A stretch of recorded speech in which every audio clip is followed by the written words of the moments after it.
Hey guys, welcome back to my treasure world. Today we're gonna see something about a person who's been largely uh, known as a supervillain in DC Comics, the Joker. The Joker is a supervillain who appears in American comics published by DC Books. The Joker was created by Bill Finger, Bob Kane, and Jerry Robinson, and first appeared in his debut issue of the comic book Batman on April 25, 1940. Credit for the Joker's creation is disputed. Kane and Robinson claim responsibility for the Joker's design while acknowledging Finger's writing contribution. Although the Joker was planned to be killed off during his initial appearance, he was spared by editorial intervention, allowing the character to endure as the arch-enemy of the superhero Batman. In his comic book appearance, the Joker is portrayed as a criminal mastermind, introduced as a psychopath with a warped, sadistic sense of humor. The character became a goofy prankster in the late 1950s in response to the regulation by the Comics Code Authority. Before returning to his darker roots during the early 1970s, as Batman's nemesis, the Joker has been a part of the superhero's defining stories, including the murder of Jason Todd, the second Robin, and the Batman Ward, and the palaces of the Batman's allies, Barbara Gordon. The Joker has various possible origin stories during his decades of appearances. The most common story involves him falling into a tank of chemical waste that bleaches his skin white and turns his hair green and lips bright red. The resulting deformation drives him insane, the antithesis of Batman in personality and appearance. The Joker considered by critics to be his perfect adversary. The Joker possesses no superhuman abilities, instead using his expertise in chemical engineering to develop poisonous and lethal concoctions and thematic weaponry, including razor-tipped playing cards, deadly juice buggers, and Aztec spray labeled flowers. The Joker sometimes works within Gotham City's supervillains such as Penguin, the Two-Face, and groups like Injustice Gang and Injustice League. But these relationships often collapse due to the Joker's desire of the uncredible chaos.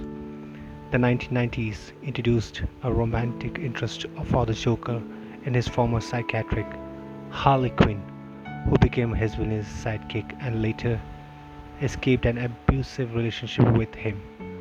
Although the primary obsession in Batman, the Joker has also fought other heroes including Superman and Wonder Woman. The 92 Academy Award are coming up on Feb, which was in late, one of which arguably the most controversial nominees Todd Phillips' installment into DC Extended Universe Joker. Since its release, this movie polarized both critics and the audience alike, with some citing it as one of the best movies in 2019 and others claiming it to be the most disappointing film of the year. The story revolves around Arthur Fleck, the impoverished, aspiring stand-up comic who suffers from neurological condition which causes pathological laughter. Due to Fleck's mental illness in the film and the spiral tragedies that follow, he becomes Batman's most famous nemesis, the Joker. While Rotten Tomatoes consensus of the film's reads gives its infamous central character chilling, plausibly origin story, it serves more dramatic allegory than an actual portrayal of the concept of a mental illness, which the review would suggest.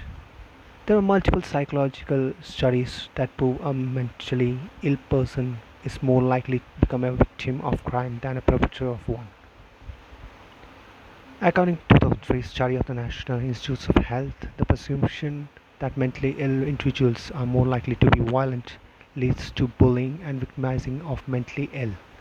However, it doesn't present semi-principled argument for how his mental illness escalated to the level where he would see violence as his only solution.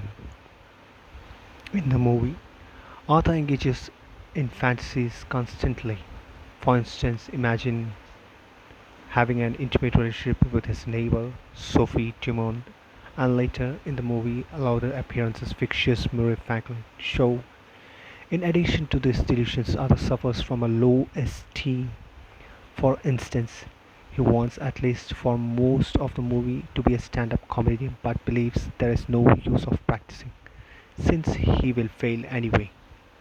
Finally, Arthur has no person with whom he can honestly share his feelings. While he does have a therapist, he believes she does not listen to him. Other than that, he has no one. His mother is a senile, bedridden. He has no friends at his job and he has no father figure. Because of the aforementioned points and many more, Arthur feels that the only way to become noticed by his community is to turn into violence and give revenge on those who wronged him, since he became the most arch nemesis of Batman, naming as Joker. Please be free to comment, like this video, share, and subscribe. I'll be back with you guys again with another videos. Hope to be soon enough. Cheers.